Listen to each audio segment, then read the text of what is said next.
Bismillahirrahmanirrahim. Assalamualaikum warahmatullahi wabarakatuh. Alhamdulillah, alhamdulillahi rabbil alamin.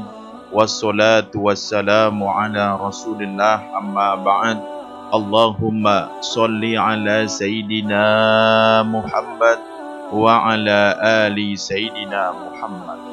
Alhamdulillah, saudara-saudara, kembali lagi nih di channel YouTube Fauzi Nuardin. Pada kesempatan kali ini kita masih melanjutkan bedah buku dari karya Ustadz Haji Abdul Somad LCMA 30 Fatwa seputar Ramadan.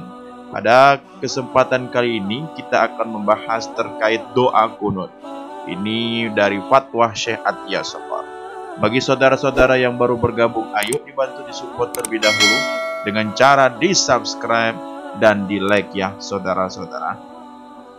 Baik, kita langsung ke dalam pembahasannya. Ada pertanyaan, apakah doa kunut dalam sholat itu disyariatkan? Jika disyariatkan, apakah dalam semua sholat? Adakah lafaz-lafaz tertentu? Nah, di dalam pembahasan kali ini sudah ada jawabannya secara singkat, jelas dan padat, saudara-saudara. Mari kita simak. Saudara-saudara, kunut adalah doa yang disyariatkan dalam semua sholat 5 waktu ketika terjadi bencana. Berdasarkan hadis Ibnu Abbas, Rasulullah Shallallahu Alaihi Wasallam melaksanakan kunut dalam sholat 5 waktu selama 1 bulan. Beliau mendoakan laknat kawasan Bani Sulaim, Ri'il, Zakwan dan Usayyah, karena mereka telah membunuh sebagian sahabat yang dikirim untuk mengajarkan Islam kepada mereka.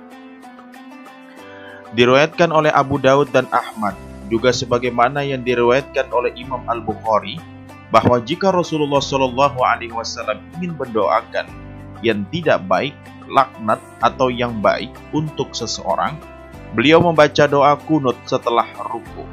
Dalam riwayat ini disebutkan, Rasulullah Shallallahu Alaihi Wasallam mengucapkannya dengan suara terdengar, jahar. Beliau mengucapkan dalam sebagian sholatnya dan dalam sholat subuh, Allahumma an fulana wa fulana. Ya Allah, laknatlah fulan dan fulan. 2 kawasan Arab, hingga Allah Subhanahu wa Ta'ala menurunkan ayat Al-Imran ayat 128. Tak ada sedikit pun campur tanganmu dalam urusan mereka itu, atau Allah menerima taubat mereka, atau mengazab mereka, karena sesungguhnya mereka itu orang-orang yang zalim. Saudara-saudara, berdasarkan ini, maka doa kunut dalam sholat subuh disyariatkan ketika terjadi bencana, sama seperti sholat-sholat yang lain. Adapun ketika kita terjadi bencana, adapun ketika tidak terjadi bencana, maka ada beberapa pendapat fuqaha atau ahli fikih secara ringkas. Nah, saudara-saudara, menurut mazhab Hanafi dan Hambali itu tidak disyariatkan. Mereka berdalil dengan riwayat Ibnu Hibban dan Ibnu Khuzaimah dari Anas, sesungguhnya Rasulullah Shallallahu Alaihi Wasallam tidak membaca doa kunut dalam sholat subuh, kecuali untuk mendoakan yang baik atau yang tidak baik, laknat untuk mereka. Itu menurut mazhab Hanafi dan Hambali. Lalu menurut mazhab Maliki dan Syafi'i, saudara-saudara, disyariatkan. Dalil mereka adalah riwayat jamaah ahli hadis, kecuali Imam At-Tirmizi, bahwa Anas bin Malik ditanya, apakah Rasulullah Shallallahu Alaihi Wasallam membaca doa kunut dalam sholat subuh? Beliau menjawab, ya. Dan diriwayatkan oleh Ahmad, Al-Bazzar, Ad-Daruqutni, Al-Baihaqi, Al-Hakim. Dinyatakan sahih oleh Al-Hakim dari Anas. Ia berkata, Rasulullah Shallallahu Alaihi Wasallam terus-menerus membaca doa kunut dalam sholat subuh hingga beliau meninggal dunia. Saudara-saudara, pembahasan dalil-dalil ini dan penjelasan tarjihnya dapat merujuk kitab Zad Al-Ma'ad karya Ibnu Al-Qayyim, yang setelah membahas beberapa riwayat beliau menjelaskan bahwa ahli hadis bersikap pertengahan antara mereka yang mengingkari kunut secara mutlak bahkan ketika terjadi bencana, dan di antara mereka yang menganggap baik kunut secara mutlak. baik ketika terjadi bencana ataupun tidak terjadi bencana. Ahli hadis tidak mengingkari orang-orang yang terus-menerus berkunut dan tidak membenci perbuatan mereka tersebut. Mereka tidak menganggapnya sebagai bid'ah, dan pelakunya tidak dianggap sebagai pelaku perbuatan yang bertentangan dengan sunnah. Nah, ahli hadis juga tidak mengingkari orang-orang yang mengingkari kunut, meskipun ketika terjadi bencana. Ahli hadis tidak menganggap orang-orang yang tidak mau berkunut itu bid'ah dan bertentangan dengan sunnah. Saudara-saudara, akan tetapi siapa yang berkunut, maka ia telah berbuat baik, dan orang yang tidak mau berkunut juga telah berbuat baik. Ini termasuk khilaf yang dibolehkan, khilaf yang tidak perlu bersikap keras di dalamnya, apakah melakukannya ataupun tidak melakukannya. Sama seperti masalah apakah mengangkat kedua tangan atau tidak mengangkat kedua tangan dalam sholat. Saya katakan, khilaf dalam masalah ini sangat sederhana. Khilaf dalam masalah sunnah bukan wajib, dan agama itu memberikan kemudahan. Saudara-saudara, Imam Ahmad dan beberapa pengarang kitab As-Sunan meriwayatkan dari Abu Malik Al-Ashja'i bahwa ia mengatakan kunut subuh itu bid'ah karena ia melaksanakan sholat subuh di belakang Rasulullah SAW, Abu Bakar, Umar, dan Ali. Semua mereka tidak berkunut. Ad-Darqutni meriwayatkan bahwa Ibnu Abbas berkata, kunut pada sholat subuh itu bid'ah.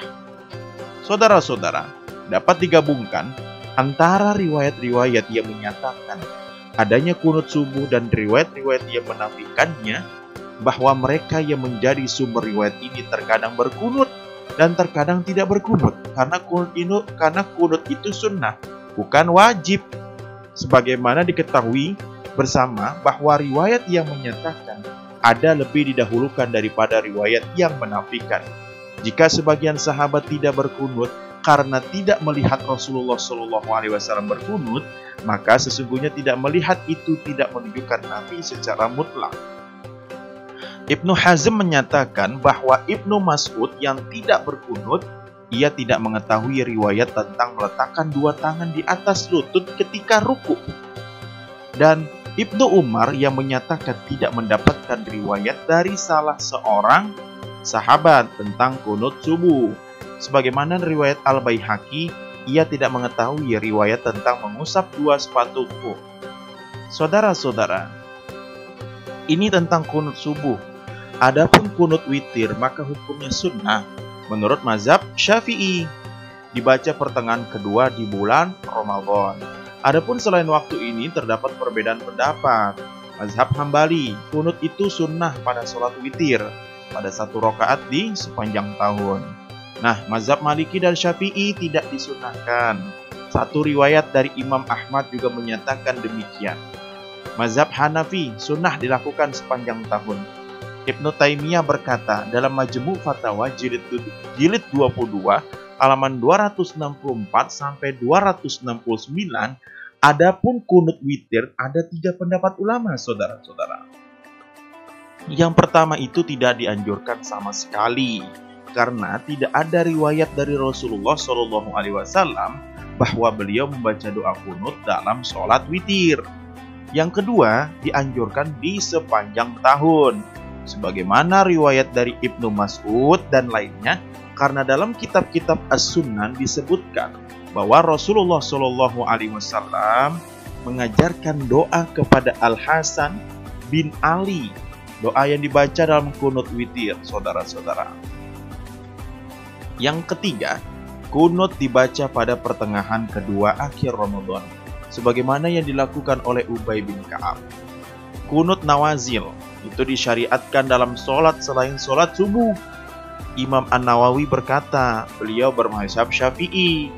Dalam masalah ini ada 3 pendapat. Menurut pendapat yang sahih dan masyhur yang dipegang oleh jumhur ulama, bahwa kunut nawazil disyariatkan dalam semua sholat selama ada bencana. Jika tidak ada bencana, maka tidak dibaca doa kunut nawazil. Menurut mazhab Maliki, jika dibaca maka sholat tidak batal, hanya makruh. Kunut nawazil dibaca setelah ruku. Demikian menurut mazhab Syafi'i dan Hambali, dan dalam satu riwayat dari Imam Ahmad beliau berkata, Menurut saya setelah ruku, jika dibaca sebelum ruku, maka tidak mengapa.